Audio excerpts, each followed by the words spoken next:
The Interstellar Academy of Advanced Studies occupied a space station that had been designed by committee, which explained why it looked like 7 different architectural philosophies had gotten into a fistfight and all lost. Floating serenely in neutral space between 5 different stellar empires, it represented the galaxy's most ambitious attempt at shared education, which was another way of saying it was a bureaucratic nightmare held together by translation software and mutual tolerance. The Academy had been established 2 centuries ago on a simple premise. If you forced the children of various spacefaring species to sit in classrooms together, maybe they'd stop trying to blow each other up quite so enthusiastically. The results had been mixed, though mixed was a diplomatic term that meant, at least the station hasn't exploded yet. Professor Cade Morrison stood at the front of Lecture Hall 7, watching her students file in with the expression of someone who had seen this exact scenario play out roughly 400 times before, and found it only marginally more interesting than watching paint dry in zero gravity. She was human, which automatically made her suspect in the eyes of about half her students, and she had the kind of face that suggested she'd stopped being impressed by cosmic wonders around the same time she'd graded her first essay on Why My Species is Obviously Superior, a thesis. The course was officially titled Comparative Cultural Studies, Symbolic Systems and Social Cohesion. Unofficially, it was known as that class where you have to pretend. Other species aren't complete idiots. Which was required for graduation, because the Galactic Educational Accord had determined that ignorance was breeding more wars than actual territorial disputes. The students themselves were a collection that would have made a xenobiologist weep with joy and a social coordinator weep with despair. There were Kelthrians, who looked like someone had crossed a mantis with a philosophy professor and given the result an superiority complex. There were Morphids, gelatinous beings who communicated through color shifts and had to wear translation harnesses to avoid literally screaming their emotions at everyone. A pair of Vexian twins sat in the back, their crystalline forms refracting the station's artificial light into annoying patterns that suggested they'd positioned themselves specifically to be irritating. And then there was Dravik Korhena, a Valtharan, who entered the classroom the way conquerors entered vanquished cities, with entirely too much confidence and not nearly enough self-awareness. Valtharans were reptilian in the way that made evolutionary biologists ask uncomfortable questions about convergent evolution and militaristic societies. Dravik stood roughly 7 feet tall, with scales that shimmered between deep crimson and burnished bronze, depending on his emotional state. Currently, they suggested smugness mixed with anticipation, which was his default setting. His species had controlled a modest empire spanning 40 systems for the past 3,000 years, and they'd never let anyone forget it for even a moment. He took his seat in the 3rd row, center position, where he could be seen making dismissive gestures and eye contact with other students who shared his particular view that being assigned to a class taught by a human was somewhere between an insult and a cosmic joke. "Let's begin," Professor Morrison said, her voice carrying the kind of flat affect that teachers developed after realizing that enthusiasm was wasted on students who were only attending to check a box. Today we're continuing our examination of cultural symbols and their role in species identity. Specifically, we're looking at flags, banners, standards, and other visual representations that various civilizations have used to represent collective identity. One of the Kelthrians, her mandibles clicking in what translated as polite interest, raised a forelimb. "Professor, I've completed the readings on Terran vexillology. I found it fascinating that Earth had so many different flags for such a small planet. Over time, I mean. Hundreds of nations, each with distinct symbolic representation. Thousands, actually," Morrison corrected, pulling up a holographic display that showed a cascading waterfall of human flags throughout history. Earth never achieved global political unity until the unification crisis. So yes, we had rather a lot of flags, each one representing a different group of humans who decided they were sufficiently different from their neighbors to require their own symbol. Dravik's scales shifted toward a color that the translation software rendered as derisive amusement. He leaned back in his seat, which creaked under his bulk. With respect, Professor, doesn't that rather prove the point that humanity was hopelessly fragmented? The Valthuran Empire has flown the same banner for 3 millennia. One people, one symbol, one unbroken tradition. Your species couldn't maintain a consistent identity for more than a few generations. Several students shifted uncomfortably. This was the kind of comment that could either deflate into awkward silence or inflate into the kind of argument that made the station's conflict resolution team groan audibly. Morrison didn't even blink. An interesting observation, Cadet Corps Henna. Tell me, in those 3,000 years, how many times has the Valthuran Empire reformed its governmental structure? Dravik's scales flickered with pride. We have no need for reformation. Our systems are perfected. That's rather the point. Right. And how many internal resistance movements has your empire experienced in that time? The scales shifted slightly toward a color suggesting irritation. Traitors and malcontents exist in every society, Professor. They are dealt with according to law. Morrison made a note on her datapad, which was the teacher equivalent of loading a weapon.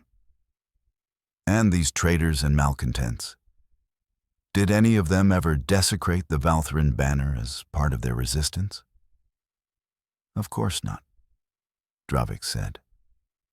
And now his voice carried the kind of offense that suggested she'd just questioned whether gravity existed. The banner of the crimson sky is sacred. To burn it, tear it, or show it disrespect is a capital offense. No true Valthuran would ever consider such blasphemy. Fascinating, Morrison said in a tone that suggested she found it about as fascinating as a particularly boring rock. So your symbol is protected by law, enforced by the threat of execution.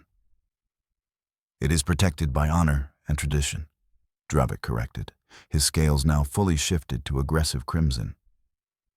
Concepts your species seems to struggle with, if your own history is any indication. How many times have humans burned their own flags, Professor? I've done some research myself. There are recordings of Terrans setting fire to their own national symbols in protests, riots, political demonstrations. It's disgraceful. A ripple went through the classroom. Several students were now watching with the kind of attention that suggested entertainment might be imminent. The morphid near the window shifted to a color that translated roughly as, "Oh, this is getting interesting." Morrison set down her datapad and walked around to the front of her desk, leaning against it with her arms crossed. You're correct. Humans have burned their own flags, many times, in many contexts. Dravik's scales practically glowed with vindication. Then you admit your species lacks the fundamental respect for symbols that marks a mature civilization. You treat your own cultural representations as disposable. I admit, Morrison said slowly, that humans have a complicated relationship with symbols. But I'm curious about something, Cadet. You've spent time researching Terran flag burning. Did you bring an example? Dravik's expression, as much as a reptilian face could express such things, suggested he'd been waiting for this exact question. He reached into his bag and pulled out a folded piece of synthetic fabric. With theatrical precision, he stood and shook it out, revealing a flag, blue field, circlet of stars. the emblem of the Terran coalition that had preceded the current unified Earth government. "This," he said, holding it up for the class to see, "represents your people's allegiance, their identity, their heritage." His scales shifted to a color that suggested supreme confidence. "I purchased it from a cultural artifact dealer, authentic, certified, a genuine Terran flag from your homeworld." The classroom had gone completely silent. Even the morphid had stopped shifting colors. "I challenge you, Professor Morrison," Dravik continued, his voice carrying the weight of someone who believed he'd already won an argument. "Defend this symbol. Explain to this class why it deserves respect. Justify your species' casual disregard for its own representations. Tell us why we should take seriously a people who treat their own identity as something that can be destroyed on a whim." He held the flag out toward her, scales shimmering with what could only be described as smug satisfaction. Morrison looked at the flag, then at Dravik, then back at the flag. Her expression never changed from that same flat, unimpressed neutrality that could have been carved from stone. "Okay," she said. She walked over, took the flag from his hands, carried it to the small disposal unit built into the corner of the classroom, and set it on fire. The synthetic fabric caught quickly, burning with a clean blue flame that lasted perhaps 15 seconds before reducing the entire thing to a small pile of ash. The classroom's air recyclers kicked in automatically, whisking away the smoke. Morrison turned back to face the class, dusting off her hands. The silence that followed was the kind that suggested everyone's brains had briefly stopped working while they processed what they'd just witnessed. Dravik stood frozen, his scales cycling rapidly through colors that the translation software couldn't quite keep up with, eventually settling on something between shocked and victorious confusion. You just," he stammered, which was impressive because Valtherans prided themselves on rhetorical control. "You burned your own flag." "I did," Morrison confirmed, returning to lean against her desk. "Took about 15 seconds. Fairly anticlimactic, honestly. I've seen better burns. That synthetic fabric doesn't have much drama to it." Dravik's scales settled into deep, satisfied crimson. He looked around at his classmates, many of whom were staring at their professor with expressions ranging from shock to something that might have been second-hand embarrassment. "Then you prove my point entirely. You humans have no respect for your own symbols. You're so fragmented, so individualistic, so unable to maintain collective identity that you'll destroy your own representations without a second thought." This is exactly what I was saying. Your species lacks the fundamental cohesion that marks a true civilization. He sat down, scales practically glowing with triumph. Several other students were nodding, and Morrison could see them mentally composing the messages they'd send home about the human professor who'd burned her own flag in front of class. Morrison let the moment stretch out, watching Dravik settle into his victory. Then she smiled, and it was not a particularly warm smile. "Let's talk about why I was able to do that," she said. "Cadet Corhenna, you stated that the Valtheran banner is protected by law, that desecration is a capital offense. Is that correct?" "Of course," Dravik said, still radiating confidence. "So a Valtheran citizen cannot burn their own flag without facing execution?" "Correct. It would be unthinkable. Because it's illegal. Because it's sacred," Dravik insisted. "But backed up by law," Morrison pressed. "Backed up by the threat of death. Without that law, without that threat, would the banner still be sacred?" Dravik's scales flickered slightly. "The law exists because the sacredness exists. We're not barbarians who require threats to respect our traditions." And yet the law exists." Morrison pulled up another holographic display, this one showing Valthuran legal codes. According to the Unified Statutes of the Crimson Empire, Section 847, subsection 12, any individual found guilty of desecrating, defacing, destroying, or showing deliberate disrespect to the banner of the crimson sky shall be executed by neural disintegration, and their name shall be stricken from all records. That's quite a threat for something that's supposedly respected out of pure cultural reverence. The law exists for the small minority who might forget their duty, Dravik said, but his scales were shifting again, becoming less certain. Right. The law exists to enforce respect for the symbol. Morrison nodded. Now, let me ask you something else. In Valthuran military tradition, what happens to enemy banners captured in battle? Dravik's scales shifted back toward pride. This was safer territory. They are burned in the Victory Square on the capital world. It's a great honor to present a captured banner for the burning ceremony. It demonstrates absolute triumph over the enemy. So, Valthurans burn flags. We burn enemy flags, Dravik corrected quickly.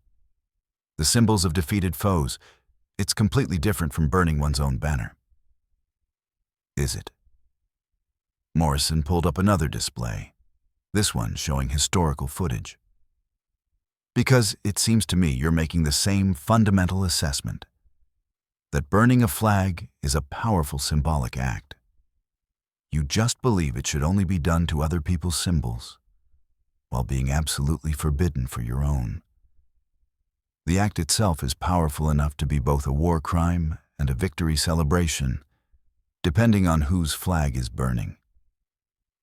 That's different, Dravik insisted, but his voice had lost some of its certainty. We would never disrespect our own symbol because we have unity. Cultural cohesion. The very suggestion is absurd. Let me show you something, Morrison said, and her fingers danced across her control pad. The holographic display changed, showing a series of images from Earth's history. This is footage from various points in Terran history. I'm going to show you humans burning the American flag, which was one of the major national symbols before unification. The images flickered past. Protesters in the 1960s, war resistors in the 2000s, political demonstrators across decades, each one showing humans setting fire to their own national flags. This is disgraceful, Dravik muttered, but he couldn't look away. This is protest, Morrison corrected. These people burned their own flag because they believed their government had failed to live up to the values that flag, Afeniko, supposedly represented.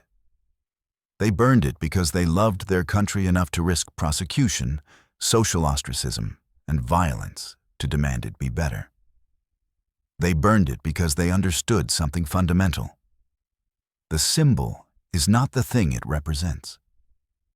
She pulled up another image, this one showing American soldiers raising a flag at Iwo Jima, one of the most famous photographs in human history. These soldiers fought and died for this symbol. Thousands of humans gave their lives defending what this flag represented. And yet, a few decades later, other Americans burned that exact same symbol to protest policies they believed betrayed those soldiers' sacrifice. Both groups believed they were honoring the same values. Both were willing to suffer for their beliefs. That's contradiction, Dravik said. That's chaos. That's exactly what I'm saying about human fragmentation.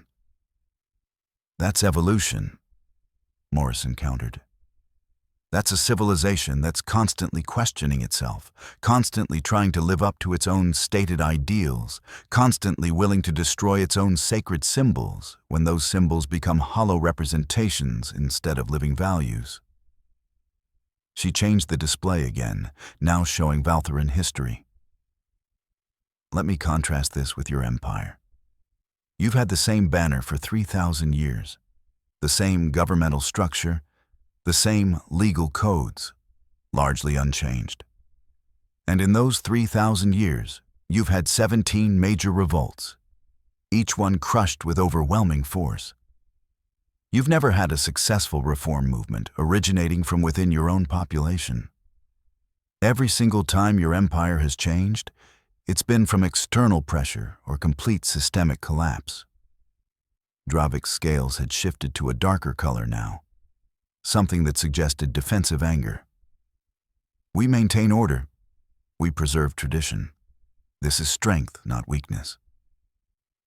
You maintain stagnation, Morrison said, her voice not unkind but absolutely unyielding.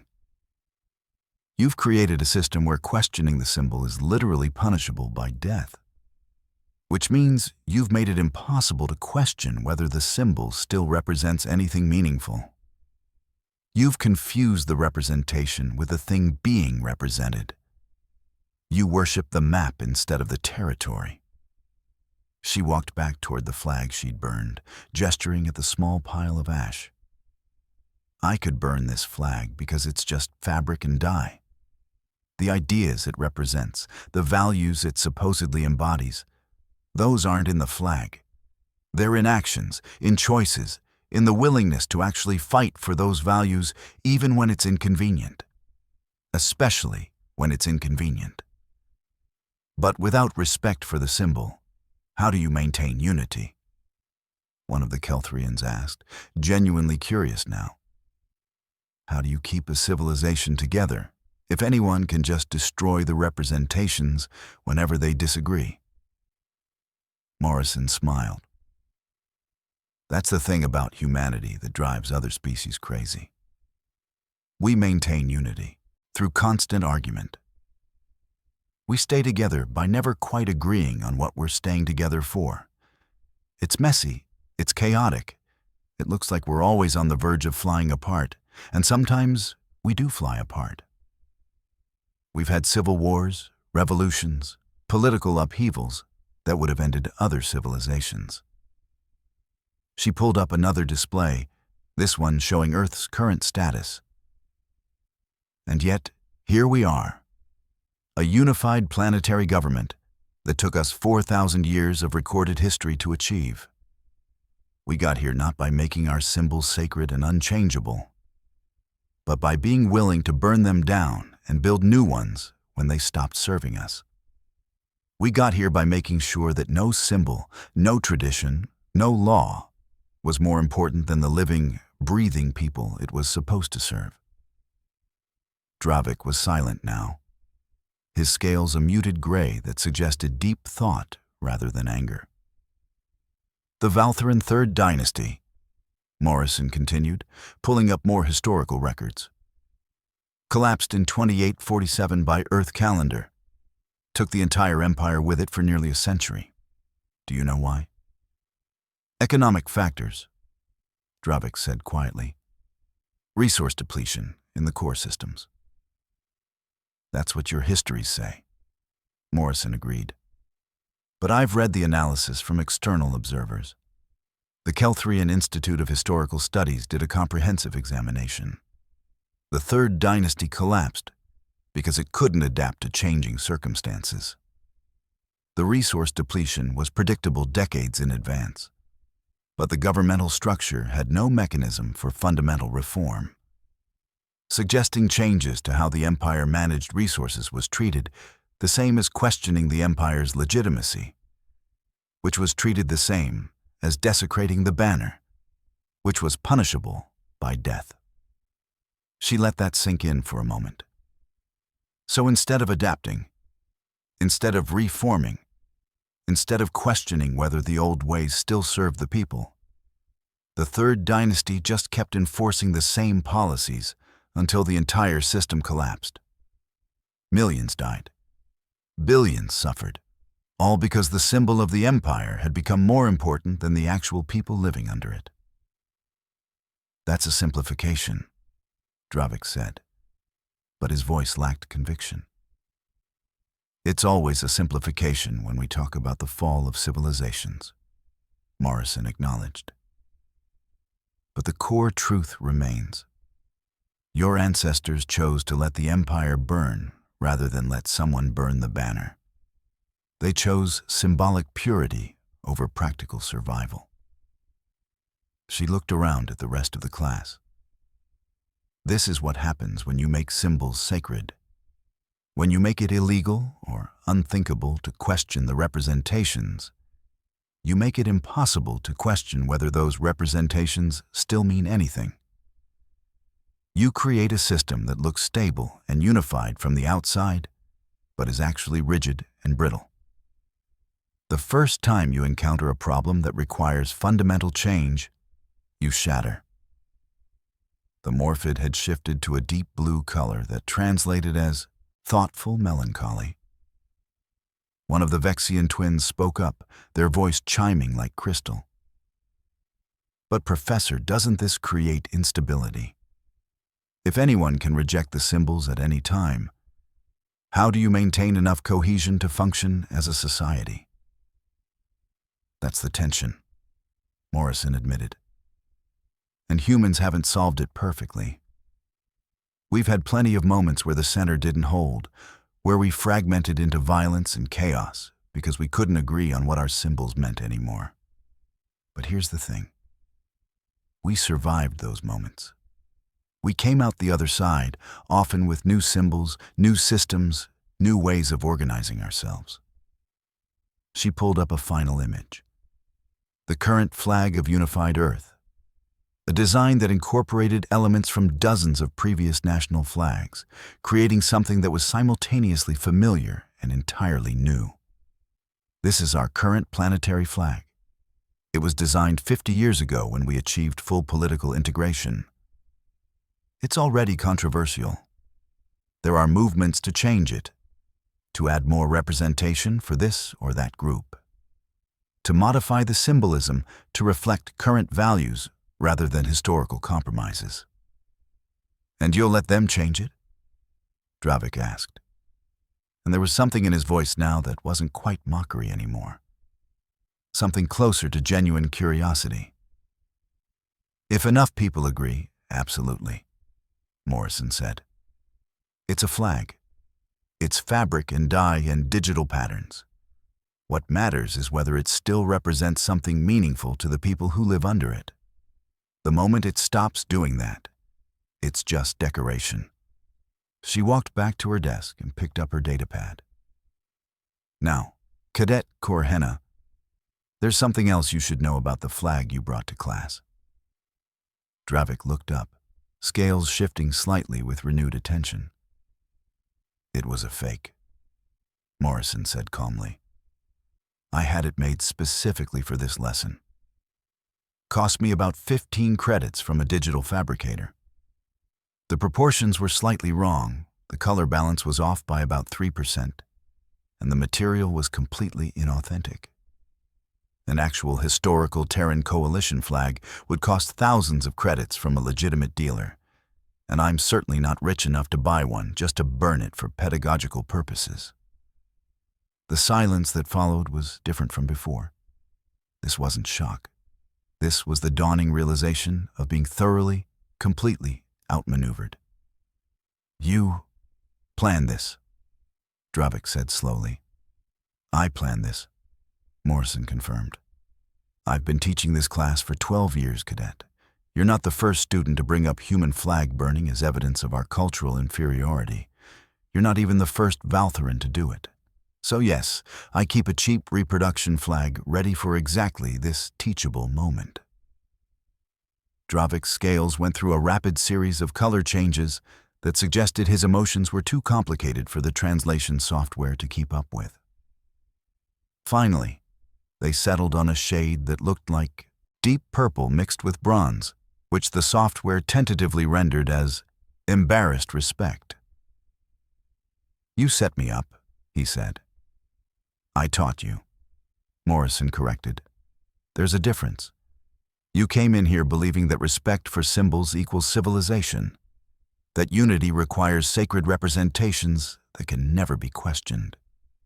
You challenged me to defend a symbol, assuming that my willingness to defend it would prove human attachment to meaningless tribalism.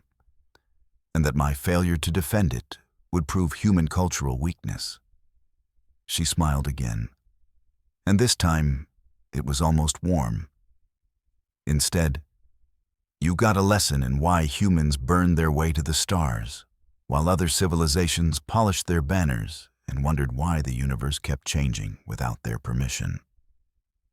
The class sat in silence, processing this. Finally, the Kelthrian who'd spoken earlier raised a forelimb again. "Professor, may I ask a potentially offensive question?" "That's what class is for," Morrison said. "If you're willing to burn your own symbols, if you treat your representations as disposable, what do humans actually hold sacred? What values are you unwilling to compromise?" Morrison considered this for a long moment. "The right to burn the flag," she said finally. "The right to question authority. The right to disagree with your government, your culture, your fellow citizens without being executed for it. The right to be wrong, change your mind, and try again. Those are human sacred values, if we have any. And the beautiful irony is that those values require us to be willing to destroy the very symbols that represent them if those symbols ever become more important than the values themselves." She looked at Dravik.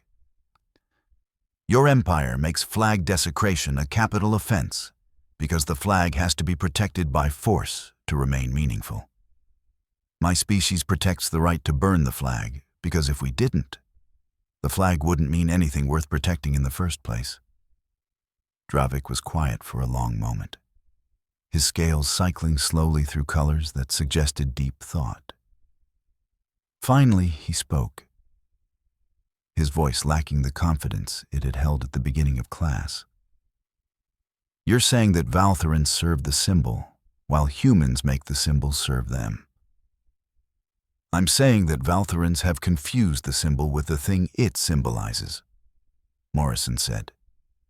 "You've made the map more important than the territory, the representation more sacred than the reality. And that's a problem, because maps need to be redrawn when the territory changes. Representations need to evolve when the reality they represent evolves.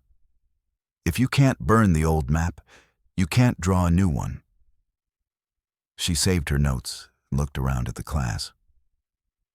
"For next session, I want each of you to research one example from your own species' history, where adherence to traditional symbols or methods prevented necessary adaptation to changing circumstances. And I want you to contrast it with an example where questioning tradition led to positive change. We'll discuss what makes the difference between helpful skepticism and destructive chaos." The students began gathering their materials, the usual end-of-class rustle. But Dravik remained seated, staring at the pile of ash that had been the flag. Morrison walked over to him as the other students filed out. "Cadet Corhenna, are you all right?" "I thought I was proving a point about human weakness," he said quietly. "Instead, you demonstrated that I've been taught to treat symbols as more important than truth." "Not quite," Morrison said, her voice gentler now. "You've been taught that unity requires sacred, unquestionable elements. That's not entirely wrong. Societies do need common ground, shared values, things that bind people together. The question is whether those binding elements should be so sacred that they can never be examined, questioned, or changed. Your empire chose one answer. Humanity chose another. Neither approach is perfect. But yours kept you from collapsing when you encountered problems," Dravik said. "Sometimes," Morrison admitted. "Other times, our willingness to question everything led to fragmentation and civil conflict. We've paid a high price for our particular form of cultural evolution. It's not obviously superior to yours, just different, with different costs and different benefits." Dravik stood, towering over the human professor. "I need to think about this," That's what education is for, Morrison said, making you uncomfortable with certainties you came in with. As Dravik left, Morrison looked down at the pile of ash, then disposed of it properly in the recycling unit. Somewhere in the back of her mind, she was already composing her report on the lesson, including the note that she'd need to fabricate another cheap flag before the next section of the course came through. Outside the classroom windows, the stars turned in their eternal dance, indifferent to flags and symbols and the endless debate about what made a civilization worthy of the name. The galaxy kept spinning, empires rose and fell, and somewhere on a space station between the stars, students were learning that maybe, just maybe, the things they'd always been taught to hold sacred might be worth questioning after all. Professor Morrison pulled up her schedule for the next class. Introduction to Human Military Tactics, which would be fun because she'd have to explain to species with strictly hierarchical command structures how human forces could function effectively despite allowing soldiers to question orders. That was going to be another interesting conversation. She smiled to herself. 12 years of teaching, and she still got students who thought they could score easy points by attacking human cultural primitiveness. 12 years, and she still enjoyed watching the moment when they realized that humanity's seeming chaos was actually a highly refined form of adaptive evolution in action. The ash from the flag was gone now, recycled into base elements that would be reconstituted into something useful. Just like every human symbol that had ever been destroyed, broken down, remade, repurposed for whatever came next. Behind her, on the wall of the classroom, hung an actual, authentic historical flag, a genuine article from Earth's 21st century, protected in a preservation field. She'd never mentioned it to the class, never pointed it out. It was there not as a sacred object, but as a reminder. Humans preserved their history even as they refused to be trapped by it. The flag on the wall remained untouched. The flag she'd burned was gone. Both were exactly where they needed to be. And somewhere in the student dormitories, a Valtheran cadet was questioning everything he'd been taught about the sacred nature of symbols, which meant that Professor Morrison had done her job correctly for another semester. The galaxy kept turning. Symbols rose and fell, and humanity, messy and argumentative and constantly burning its own representations, somehow kept adapting to whatever came next. It was, Morrison reflected, a pretty good trick for a supposedly primitive species. Claude can make mistakes. Please double-check responses